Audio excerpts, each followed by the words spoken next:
A police officer slams a handcuffed black man against his cruiser as onlookers gasp in disbelief. The red and blue lights flash across Mayor Julian Mitchell's face as Officer Derek Simmons tightens the handcuffs around his wrists. Julian winces but maintains composure, his tailored suit wrinkled from the rough handling. Bystanders stop, phones raised, capturing the scene. "Sir, why am I being detained?" Julian's voice remains steady. Officer Simmons snorts. "Playing educated won't help you here. You people always think you're above the law." Julian straightens his shoulders. "I have the right to know what law I've supposedly broken." "Obstruction and suspicious behavior," Simmons says, radioing in. "Got a male subject, non-compliant, possible warrants." Julian catches the eye of a woman recording nearby. His phone buzzes. Governor's office on the display as Simmons turns him toward the patrol car. Mayor Julian Mitchell checks his watch as he walks briskly along Cedar Avenue. His Audi sits abandoned 2 blocks behind, hazard lights blinking. City Hall's dome gleams ahead. He's already 10 minutes late for his meeting with Governor Hodges about the infrastructure project for the struggling East Side. Officer Derek Simmons idles at the intersection, drumming his fingers on the steering wheel. 3 weeks since his transfer from Mapleton County, and the city still feels foreign. His eyes narrow as he spots Julian, a black man in an expensive suit, carrying a leather briefcase in this part of town, doesn't fit. Derek pulls alongside the curb, tracking Julian's movements. "Unit 45 conducting field interview, possible suspicious individual on Cedar near 5th. He flips on his lights. "Sir, stop right there," Derek calls through his window. Julian halts, turning with a measured expression. "Is there a problem, officer?" Derek exits his vehicle, hand resting near his holster. "Where are you headed in such a hurry?" "To work," Julian replies, gesturing toward City Hall. "My car broke down." "I'm going to need some identification." Julian's brow furrows. "May I ask why I'm being stopped?" Derek's jaw tightens. "You match a description we received, ID now." "What description would that be exactly?" "Don't question me," Derek snaps, hand now on his holster. "This is a high-crime area." Julian glances at the manicured government buildings surrounding them. "Officer, I believe I have the right to know why I'm being detained." Derek steps closer. "Hands against the wall. Now." He radios, "Unit 45 requesting backup. Got a non-compliant subject at Cedar and 5th. Julian notices the body camera on Derek's chest, its red light confirming its recording.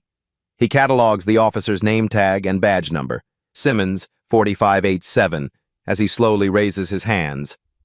"Sir, put your hands behind your back. Now! You're under arrest for obstruction."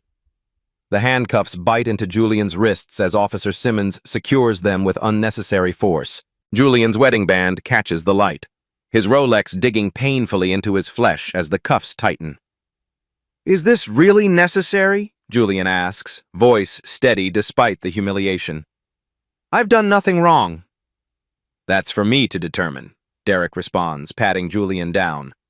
He pulls Julian's phone from his pocket, silencing the incoming call from the governor's office. "Expensive phone, nice watch too. How exactly do you afford these things?" Julian stares ahead, dignity intact. "Officer, I have every right to know the specific charge." "Big words from someone in handcuffs." Derek smirks, emptying Julian's pockets onto the hood. "College education doesn't put you above the law." "I've never suggested it does," Julian replies. "I'm simply requesting the professional courtesy of knowing why I've been detained." Derek's expression hardens as he rifles through Julian's wallet. "Well, what do we have here?" He pulls out a small pocket knife. "Carrying a concealed weapon, too." "That's a letter opener," Julian clarifies. "It's not a weapon and it's not concealed." A small crowd gathers. A woman in a postal uniform approaches. "Sir, is everything okay here?" Derek's hand moves to his holster. "Ma'am, step back. This is police business." Julian speaks clearly. "It's all right. Please keep recording, but stay back for your safety." Derek grabs Julian's arm, steering him toward the patrol car.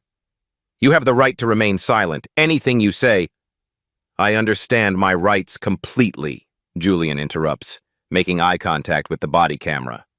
I am exercising my right to know the charge against me. Derek tightens his grip. Obstruction, disorderly conduct, and possession of a concealed weapon. That enough charges for you, smart guy? Spread your legs wider, wider.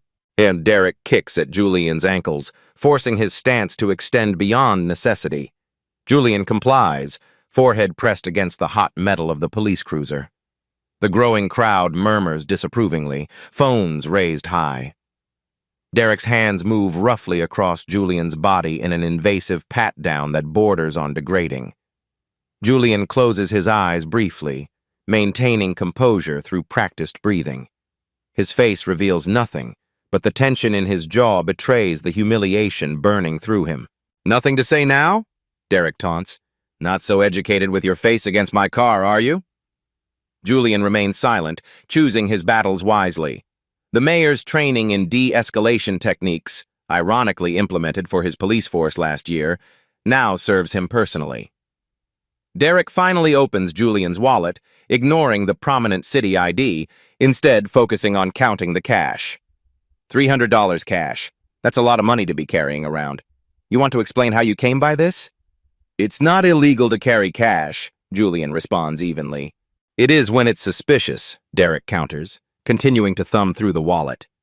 His eyes finally land on the city ID card. He studies it for a moment, his expression flickering with uncertainty before hardening again. This looks fake. A second patrol car pulls up. Officer Rodriguez steps out, immediately reading the tension in the scene. What's the situation? Rodriguez asks, professionally neutral.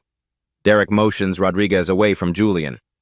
Got a suspect acting suspicious, potentially false identification, resisting the investigation. Rodriguez glances at Julian, noting his calm demeanor and expensive suit. Has he been processed? About to transport him now, Derek affirms. As the officers confer, Julian catches the eye of a woman in the crowd, a City Hall intern he recognizes. He speaks just loudly enough for her to hear. Please call City Hall, extension 001. Tell them the mayor needs assistance. Her eyes widen before she nods and steps away. Derek returns. Time for a ride downtown. Julian stands his ground. Officer Simmons, badge number 4587. I am exercising my right to make one phone call before you transport me anywhere. Derek laughs. You watch too many cop shows. That happens at the station. Rodriguez shifts uncomfortably. Derek, maybe we should— I've got this. Derek cuts him off. The radio on both officers' shoulders crackles. Central dispatch to units 45 and 37 be advised. The chief of police is en route to your location. Hold position and take no further action. Derek's hand freezes on the patrol car door. What the hell? He mutters into his radio. Dispatch Unit 45, request clarification. What's the chief doing responding to a routine stop? Rodriguez uses this distraction to approach Julian, positioning himself between the handcuffed man and his partner. With practiced subtlety, Rodriguez loosens the handcuffs by one notch. Sir, I don't know what's happening, but something's not right here, Rodriguez whispers. Julian gives him a measured nod of appreciation, maintaining his strategic silence. Dispatch responds firmly. Unit 45, follow instructions. Hold position. Derek's face flushes with frustration. Who the hell are you? I believe I'm entitled to make that call now. Julian responds evenly. Rodriguez intervenes. We should follow procedure, Derek. Derek scowls but retrieves Julian's phone, unlocking it with the passcode he watched Julian use earlier. One call. Make it quick. Julian dials his chief of staff, keeping his tone conversational. Hey, it's me. Yeah, I'm running late. Having some car trouble near Cedar and 5th. He pauses. No, don't worry about sending a car. Officer Simmons is helping me out. Badge number 4587. Could you let the governor know I'll be delayed? And maybe pull file protocol 7 for review when I get in? Thanks. Derek watches with narrowed eyes, not realizing Julian has just activated the city's emergency protocol for officials under duress. Protocol 7, Immediate Legal Counsel, Police Chief Notification, and Media Management. As Julian hands the phone back, his mind calculates the opportunity before him. This incident, this blatant profiling, represents exactly what his police reform platform aimed to address. Rather than short-circuit the situation with his identity, a strategic decision crystallizes. Document everything. Let the system he implemented prove its worth. Julian makes a silent vow. This officer's actions will become a catalyst for the comprehensive reforms the department still resists. Derek takes another look at Julian's ID, holding it to the sunlight. His expression shifts subtly as the pieces begin to align. Rodriguez positions himself carefully, sensing the volatile undercurrent as Derek's confusion transforms into the first flickers of dread. Meanwhile, at City Hall, Alicia's fingers fly across her keyboard, activating multiple response protocols. The city attorney receives an urgent text. The police chief's car peels out of the headquarters lot. The governor, who had been checking her watch impatiently, now stands alert. Derek's eyes dart to the approaching vehicles, then back to Julian. A flicker of panic crosses his face before hardening into resolve. "We're not waiting for this circus!" He grabs Julian's arm with renewed force. "Get in the car, now!" Julian plants his feet firmly on the pavement. "Officer, I believe dispatch instructed you to hold position." "I'm handling this situation as I see fit," Derek snarls, yanking Julian toward the open cruiser door. The handcuffs bite deeper into Julian's wrists with each forceful movement, but he maintains his composure despite the discomfort. Rodriguez steps forward, his stance shifting subtly from subordinate to challenger. "Derek, we need to wait. Those are direct orders from dispatch." "I'm the senior officer here," Derek snaps, eyes narrowing at the unexpected resistance from his partner. "This suspect is being uncooperative and needs to be processed downtown." He turns to Julian, voice dropping to a threatening tone. "Refusing to comply will add resisting arrest to your charges." Julian remains immovable, his voice measured but firm. "I'm complying with all lawful commands, Officer Simmons. Dispatch has ordered you to hold position." That instruction was quite clear. The crowd has doubled in size, attracted by the flashing lights and growing tension. At least 15 phones are raised, capturing everything. Several live streams are already gathering thousands of viewers as the confrontation trends on local social media. Whispers ripple through the onlookers. Something's not right. And why is he treating him like that? Derek notices the attention and grows more agitated, sweat beading on his forehead despite the mild temperature. "You set this up somehow," he accuses Julian, paranoia creeping into his voice. "What is this, some kind of ambush?" His radio crackles again with increasing urgency. "Unit 45, Chief Williams requires immediate situation report. Respond." Oh. The dispatcher's voice carries an unusual edge that Rodriguez recognizes, but Derek seems to ignore. Derek deliberately turns down his radio volume, his focus narrowing dangerously on Julian. Whatever game you're playing ends now. He reaches for Julian's arm again, fingers digging into the expensive fabric of his suit jacket. Rodriguez physically interposes himself between them, a career-defining moment of moral courage. "Derek, we need to wait. Something's not adding up here." "Get out of my way," Derek hisses, shoving Rodriguez aside with enough force to make the younger officer stumble back against the patrol car. The crowd reacts with audible gasps, dozens of devices capturing the officer-against-officer conflict in high definition. Julian observes the deteriorating situation with calm assessment. Every action Derek takes further documents the misconduct, building an irrefutable case.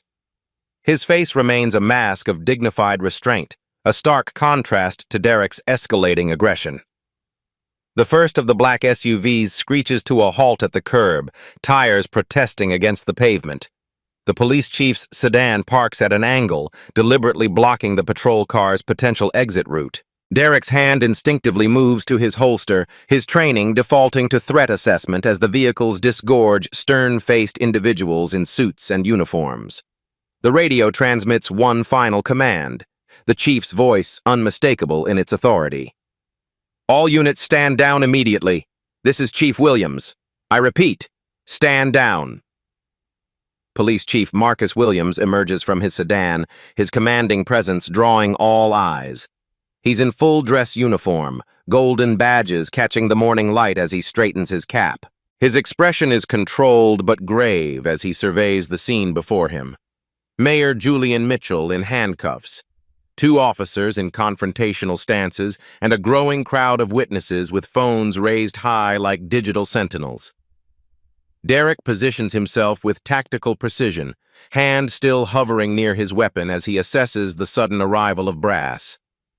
In his mind, this level of response can only mean one thing. He's apprehended someone dangerous enough to warrant departmental leadership intervention. His chest swells slightly with misplaced pride as he prepares to brief his superior. "Chief!" Derek calls out, standing straighter and adopting his most professional tone. "Situation under control. Subject detained for suspicious behavior, obstruction, and possession of a concealed weapon." He gestures toward Julian as if presenting evidence at a crime scene. Chief Williams approaches slowly, his experienced eyes taking in every detail, the unnecessarily tight handcuffs cutting into Julian's wrists, the mayor's composed demeanor despite the humiliation, the obvious power dynamic on display. Recognition flashes across his face, followed immediately by something close to horror as he realizes the full magnitude of the situation unfolding. "I've got his ID here," Derek continues, oblivious to the chief's expression. "Appears to be falsified government credentials. Claims to work at City Hall." He holds up Julian's wallet like evidence of a major bust, thumb covering the golden seal on the ID that would immediately authenticate it. Rodriguez steps subtly away from Derek, creating distance between himself and what he now recognizes as a career-ending situation. His eyes meet the chief's briefly, communicating volumes without words, a silent acknowledgement of the catastrophic misjudgment playing out before them. The suspect was behaving erratically. Derek plows ahead, digging himself deeper with every word. Walking with purpose in a high-value area, refused to properly identify himself, became argumentative when questioned about his activities. His report grows more elaborate as he attempts to justify his actions to the increasingly stone-faced chief. Julian remains silent, allowing Derek's unfiltered prejudice to flow freely into the record. The body cameras, the civilian witnesses, the approaching city officials, all will document this moment without his intervention. His strategic patience serves a larger purpose than immediate vindication. "These people think they can just walk anywhere they want," Derek adds, lowering his voice conspiratorially to the chief. "Dressed up like they belong, but the behaviors give them away every time. I've developed an eye for it during my time in Mapleton." Chief Williams' face remains unreadable as he approaches Julian, his eyes conveying a silent apology even as his professional demeanor holds firm. Still, he allows Derek to continue his self-incrimination, recognizing the importance of capturing the officer's unvarnished assumptions on the record. A news van pulls up behind the gathering officials, its satellite dish extending skyward with mechanical precision. A reporter and cameraman emerge, drawn by the social media alerts already buzzing across the city's networks. Derek notices this new development and hesitates mid-sentence, his instincts finally registering danger as the situation spirals beyond his control. The crowd parts as the governor's security detail creates a perimeter, their earpieces and stern expressions signaling high-level government presence. Derek's confidence evaporates completely as he watches the governor herself step from the central SUV, her eyes locking on the handcuffed figure at the center of the commotion. "Officer Simmons," Chief Williams finally speaks, his voice carrying across the now hushed scene. "Do you know who you have in handcuffs right now?" The color drains from Derek's face as the full weight of the chief's question lands. His eyes dart between Julian and the approaching officials, mental calculations visible in his increasingly panicked expression. The crowd has fallen silent, phones still raised to capture what happens next in this unfolding drama of power and accountability. The governor's security detail creates a professional perimeter, keeping onlookers at a respectful distance while allowing the scene to unfold unobstructed.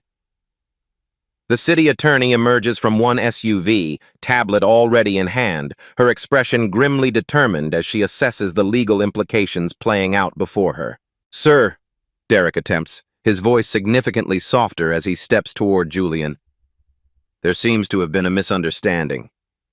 His fingers reach for the handcuffs, desperate to erase the evidence of his misconduct before more witnesses arrive.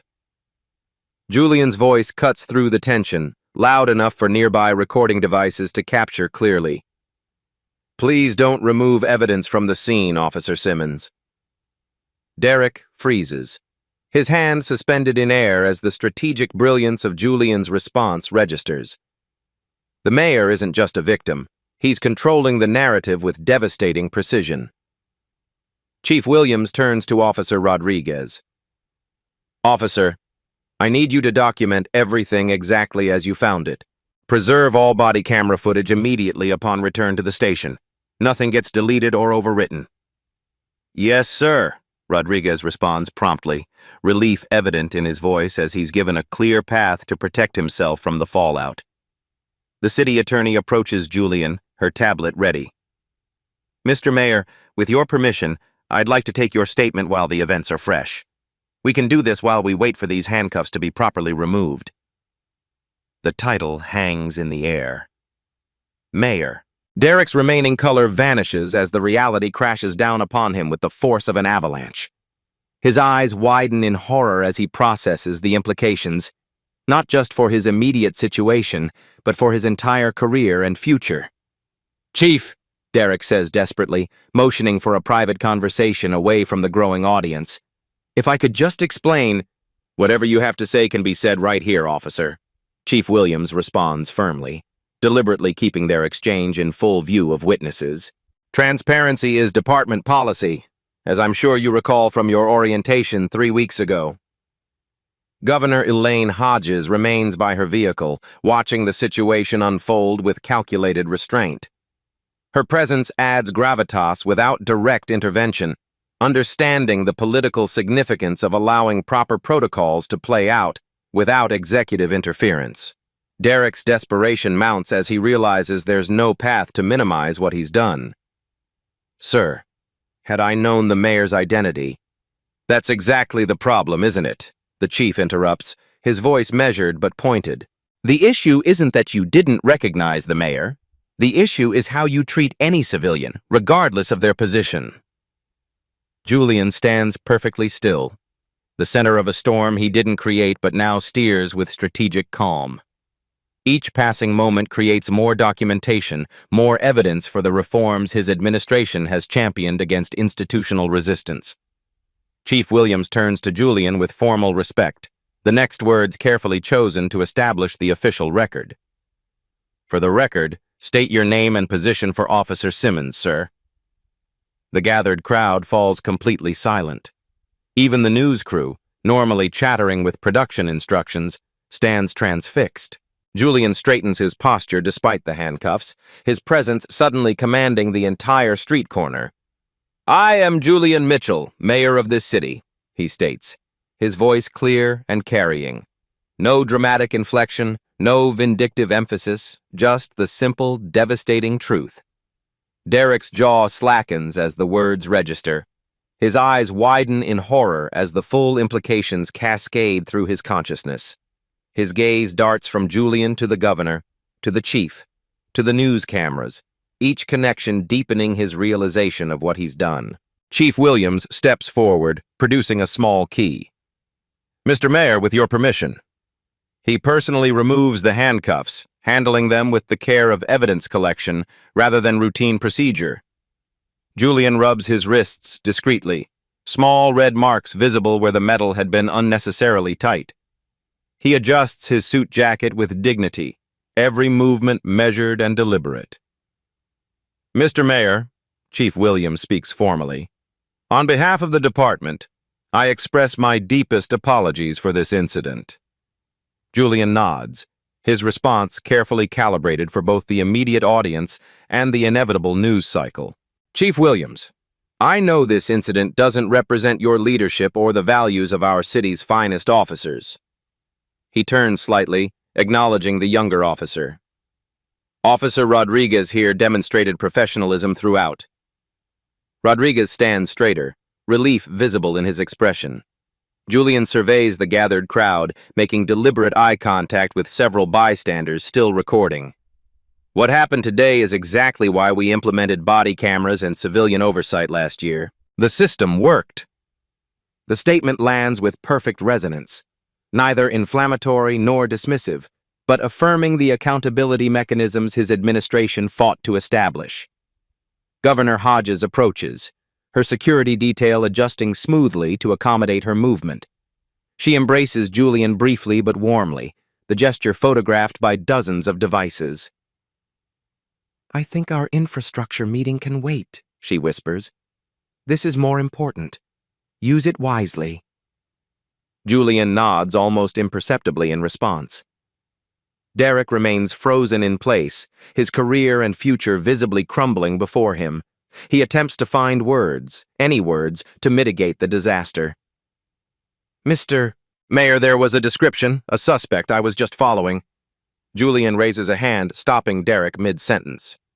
"Officer Simmons, I believe we have a meeting scheduled with Internal Affairs." His tone carries no personal vendetta, only the weight of institutional accountability. "Save your statement for the formal investigation where it belongs." The power dynamic has inverted completely. The officer who minutes ago wielded absolute authority now stands diminished, while the man he handcuffed commands the scene with quiet authority.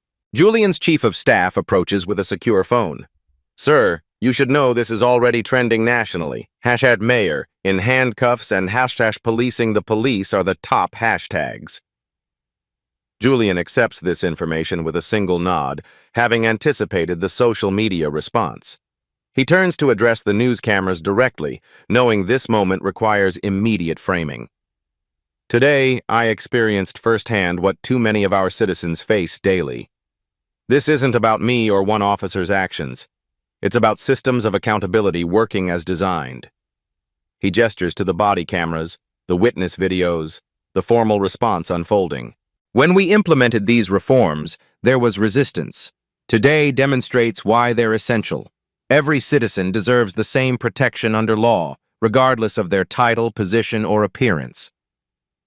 Governor Hodges stands supportively at his side, the visual reinforcing the gravity of the moment. The city attorney continues documenting everything, her tablet capturing Julian's every word. "This incident will be investigated with complete transparency," Julian concludes. "No exceptions, no matter how uncomfortable the findings may be." The steps of City Hall buzz with activity as Julian stands at the podium, still wearing the same suit from the morning's incident. Though he's had hours to change, the slightly disheveled appearance makes a powerful statement: authenticity over political polish. Camera flashes punctuate his words as he addresses the hastily assembled press corps. "This morning, I experienced what too many of our citizens face daily," Julian begins, his voice steady. "I was profiled, detained, and arrested without cause while walking to work." He pauses, letting the reality sink in. "As your mayor, I have the platform to address this incident. Many others don't." Julian strikes a careful balance, acknowledging systemic issues without broad condemnation. This isn't about villainizing our entire police force. Most officers serve with honor and distinction. But we must confront the reality that bias exists, and it affects how law enforcement interacts with communities of color. He outlines immediate actions: a full investigation, temporary reassignment of Officer Simmons pending results, and an expedited review of department practices. "We will follow every procedural step with precision," Julian emphasizes. "Not because we're creating special circumstances for a mayor who was mistreated, but because this is how the system should work for everyone." Behind the public face of calm leadership, Julian moves with methodical purpose. In the mayor's conference room, he meets with police union representatives, city attorneys, and civil rights leaders. The atmosphere is tense but focused. "I want to be absolutely clear," Julian tells the assembled stakeholders, leaning forward in his chair. "This investigation will be fair, thorough, and by the book. Officer Simmons deserves due process, just as any citizen does." The police union president shifts uncomfortably. "We appreciate your measured approach, Mr. Mayor." "This isn't about one officer," Julian continues. "It's about ensuring our systems work as designed. If they don't, we fix them." Across town at police headquarters, Chief Williams addresses a room of commanders and supervisors. "Effective immediately, all body camera footage will undergo weekly random audits.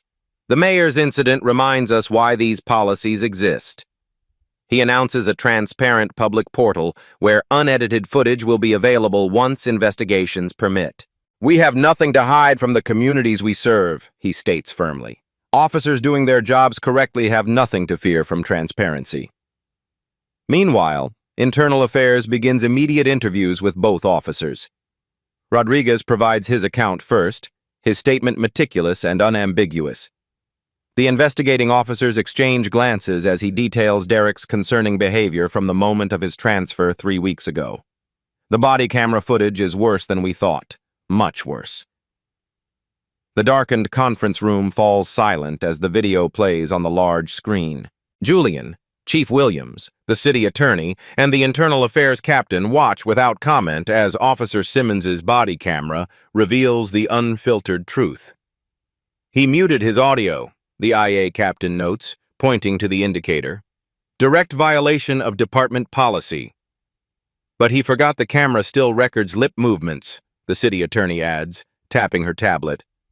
"We've had forensic lip readers analyze the segments. The language is—" She hesitates. "Profoundly concerning." The investigation uncovers Derek's troubling history. 7 complaints of racial profiling from his previous position in Mapleton County, all mysteriously buried or dismissed. Text messages recovered from his department phone reveal exchanges with former colleagues that contain explicitly biased language about patrolling upscale areas. Most damning is a message sent just before he detained Julian. "Got a guy playing dress-up on Cedar. Watch me take him down a notch." Chief Williams pinches the bridge of his nose. He recognized the mayor was someone important early in the encounter. Look at his expression when he first views the ID. Julian leans forward, studying the footage. He knew, and he escalated anyway. Officer Rodriguez's testimony proves pivotal. From day one, Simmons made comments about certain neighborhoods, certain people, not belonging in parts of our city, he tells the investigators. "I reported my concerns to Sergeant Dawson after our second patrol together." The investigation reveals Dawson buried Rodriguez's report, another systemic failure demanding accountability. Other officers come forward, hesitantly at first, then with increasing conviction. The blue wall of silence crumbles in the face of irrefutable evidence and leadership's clear stance on accountability. Julian reviews all evidence personally, instructing the city attorney to ensure every procedural step is followed with precision. "We can't afford technical mistakes," he emphasizes. "This case needs to be airtight, not just for my incident, but for the precedent it sets." The body camera footage reveals something else. Derek deliberately positioning Julian away from his cruiser's dashboard camera, a practiced move suggesting this wasn't his first time manipulating evidence. "We need to review every arrest he's made since joining the department," Julian directs, "and request records from Mapleton County." The city attorney nods, already compiling the necessary forms. "Sir, we've found a pattern. Officer Simmons has done this before, repeatedly." The incident catalyzes a nationwide conversation. News programs, social media platforms, and community forums buzz with debate about policing, profiling, and power. Julian's unique position, both the city's highest authority and a victim of profiling, makes him a singularly influential voice in the discourse. On national television, Julian balances calls for accountability with thoughtful reform. This isn't about dismantling police departments, he explains to a prime-time audience. It's about ensuring they truly protect and serve everyone equally. The city establishes a dedicated hotline for reporting similar incidents.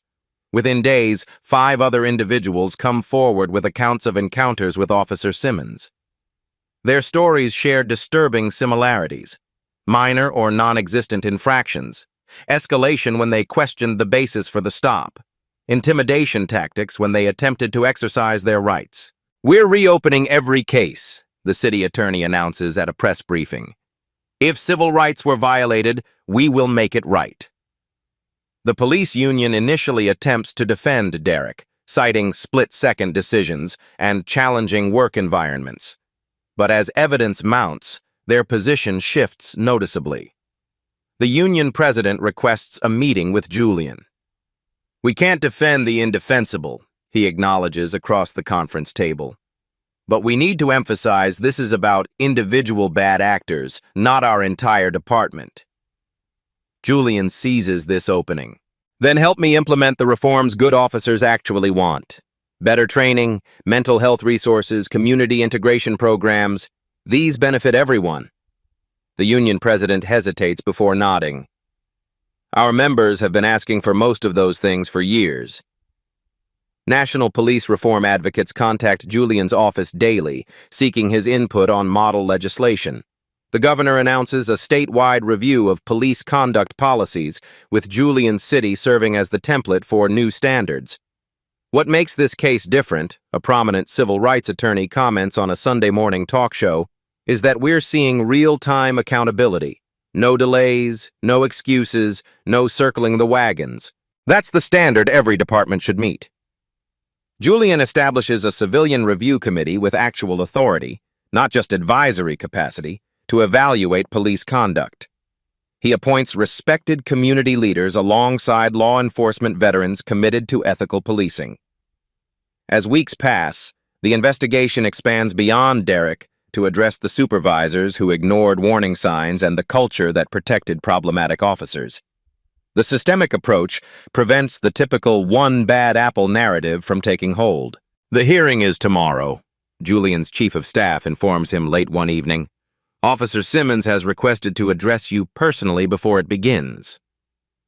The media narrative evolves rapidly from sensational headlines to substantive discussion.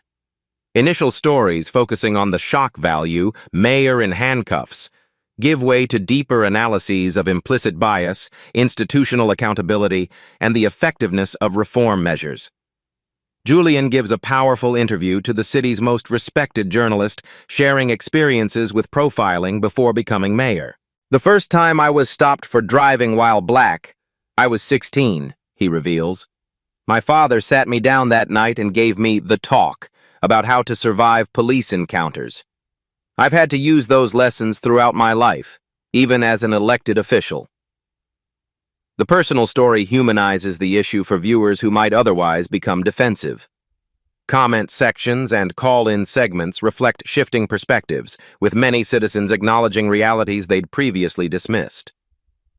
Social media clips of the incident continue circulating, with particular focus on the contrast between Julian's dignified restraint and Derek's escalating aggression.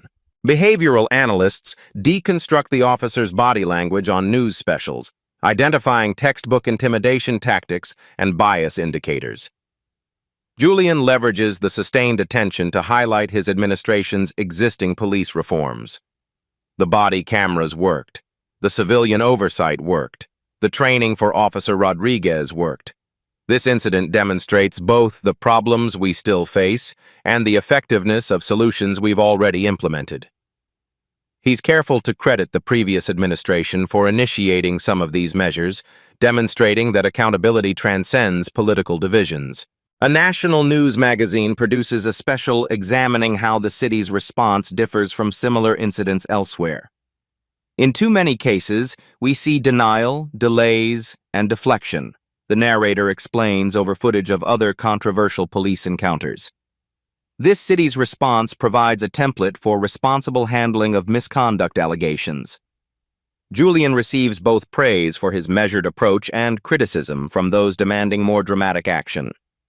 Protest groups call for immediate department-wide reform, while conservative commentators question whether one incident justifies systemic changes.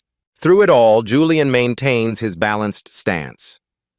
This isn't about emotion or politics. It's about consistent application of the standards we claim to uphold. Every citizen deserves what I received: prompt investigation, transparent process, and appropriate consequences for misconduct. The hearing approaches with mounting public interest. News crews camp outside City Hall and police headquarters. Social media speculates about potential outcomes. Legal experts analyze likely scenarios on cable news panels. Julian reviews his notes one final time before heading into the hearing. His chief of staff knocks on the door. "Officer Simmons is here with his representative," she informs him. "Before we begin this hearing, the officer has prepared a statement he insists on delivering directly to you, Mr. Mayor." The hearing room's austere design emphasizes its serious purpose: justice without theatrics. Julian sits at the center of the review board table, not as a victim seeking retribution, but as the city's chief executive ensuring proper governance. His position embodies the system's integrity, demonstrating that accountability functions regardless of who was wronged. Derek Simmons enters with his union representative, both wearing identical dark suits that cannot disguise their contrasting demeanors. The representative projects professional confidence. Derek radiates defeat. His once authoritative posture has collapsed into itself, shoulders hunched as if physically bearing the weight of his actions. "Officer Simmons has requested to make a statement before we begin formal proceedings," the board chairperson announces. "Mr. Mayor, as the affected party, do you have any objection?" "None," Julian responds simply. Derek clears his throat, unfolding a clearly rehearsed statement. "Mr. Mayor, members of the board, I want to express my sincere regret for the incident on Cedar Avenue. It was a misunderstanding that escalated unnecessarily. My actions did not reflect departmental training or my own values. I apologize for any embarrassment caused to you and the department." The words fall flat against the mountain of evidence. Julian studies Derek's face, noting the careful language, apologizing for embarrassment rather than misconduct, blaming a misunderstanding rather than acknowledging bias. The board proceeds methodically, dismantling Derek's narrative through precise questioning and damning evidence. "Officer Simmons," the internal affairs captain begins, "your body camera shows you stated the mayor matched a description. What specific description were you referring to?" Derek shifts uncomfortably. There had been reports of suspicious activity in the area. "Please answer the specific question. What description did the mayor match?" Derek's silence speaks volumes.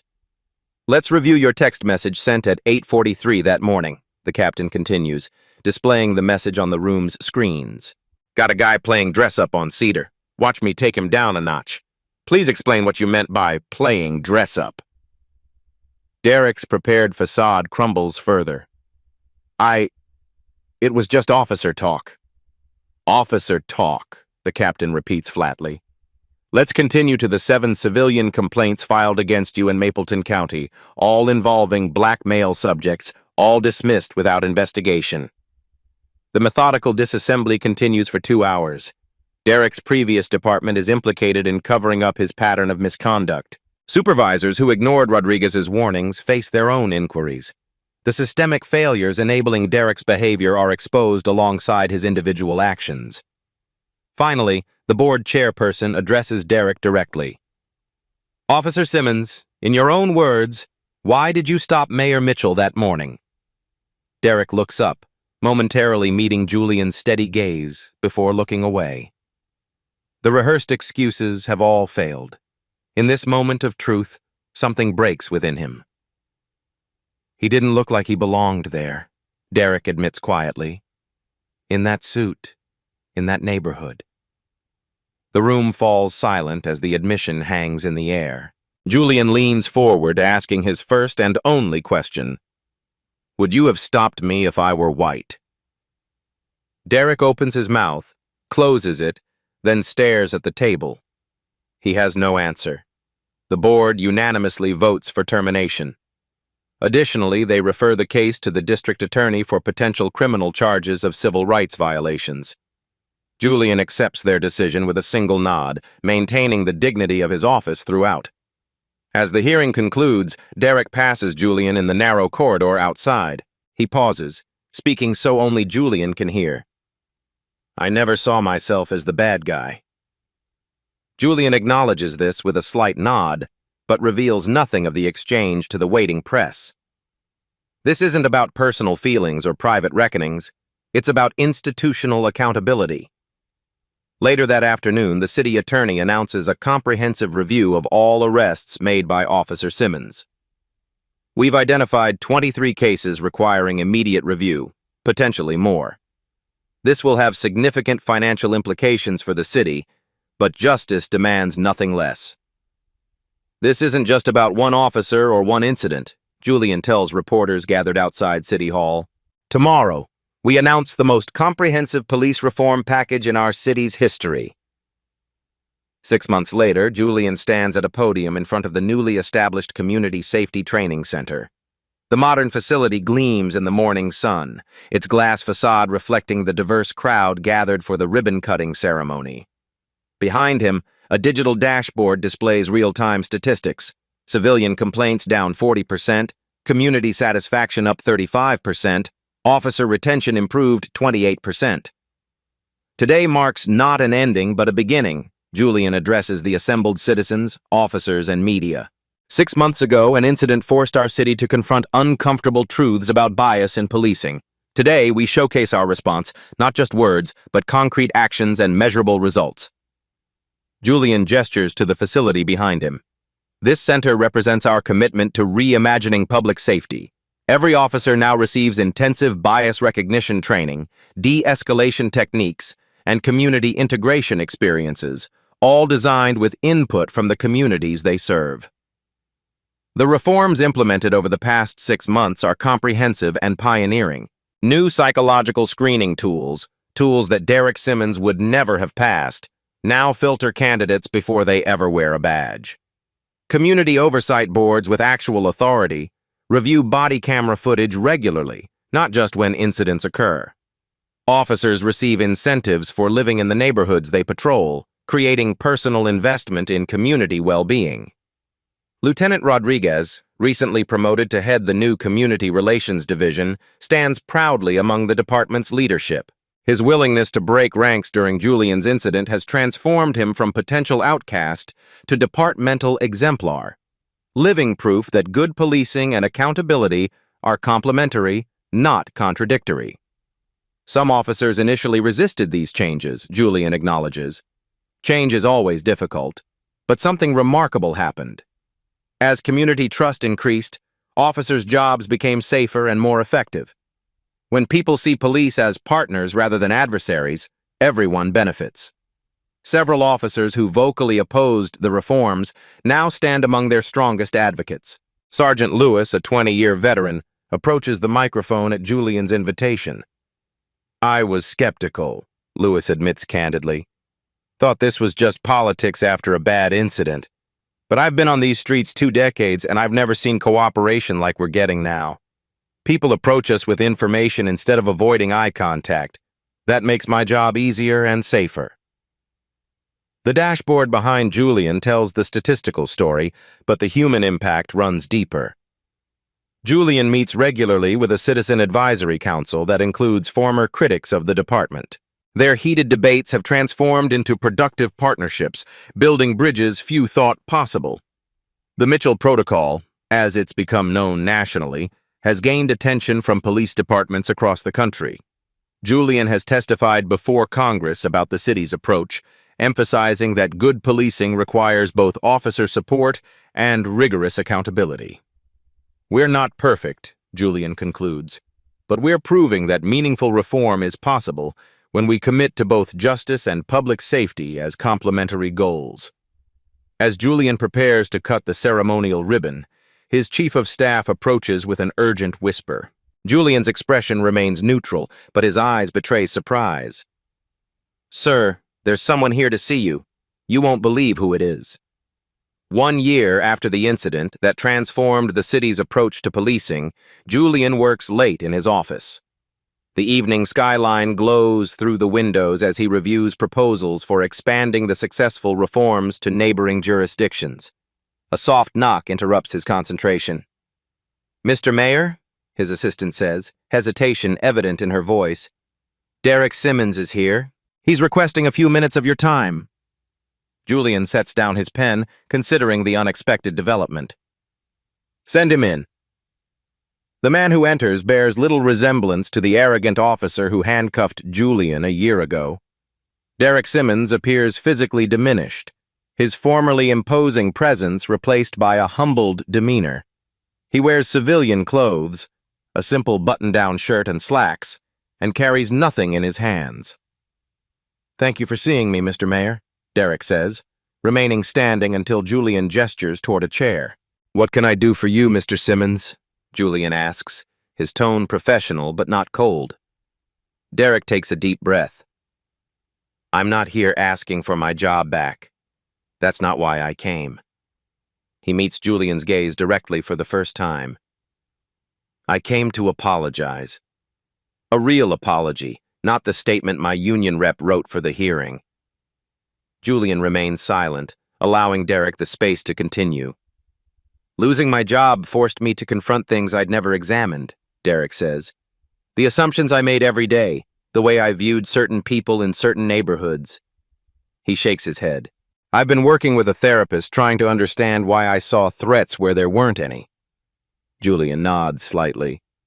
"Self-reflection is difficult work." "I'm working with a nonprofit now," Derek continues. "We facilitate dialogues between officers and communities.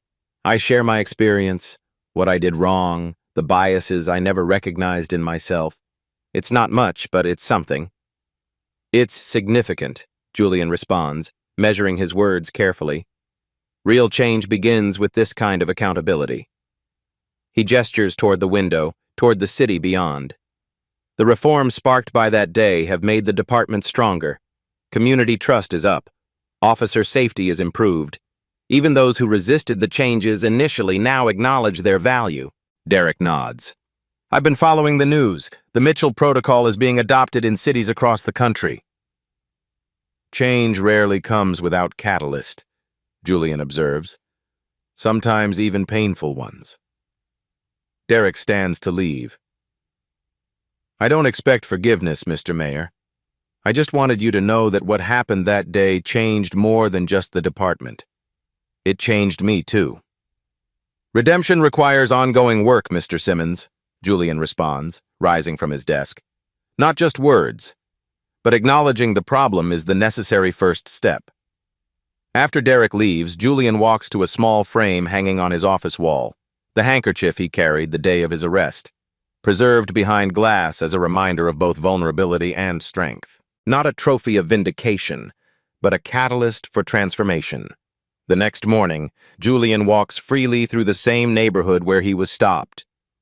He passes a police officer on community patrol who greets an elderly resident by name, asking about her grandson's college applications. A young black boy watching the interaction shows curiosity instead of the fear that once would have been instinctive. Julian exchanges nods with the officer, one of the department's new recruits, hired under standards that evaluate character as rigorously as tactical skills. The simple, respectful acknowledgement between a black mayor and a police officer represents everything the reforms strive to achieve. Mutual respect replacing suspicion, partnership replacing antagonism. True power isn't in avoiding accountability, it's in ensuring it exists for everyone. Stories like these happen every day. At Beat Stories, we bring you the most compelling tales of justice, power, and transformation that reflect our society's struggles and triumphs. If this story moved you, don't keep it to yourself. Hit that subscribe button now to join our community of over 1 million viewers seeking truth through storytelling. Tap the notification bell so you never miss our weekly uploads of real stories that matter. And if you believe in our mission to expose truth through powerful narratives, give this video a thumbs up to help others find it. Remember, change begins with awareness. Beat stories, real people, real justice. Subscribe now. Behind every headline is a human story. At Beat Stories, we go deeper, where emotion meets evidence and drama reveals the system. If this story made you pause, reflect, or feel something, don't forget to subscribe. There's more to come.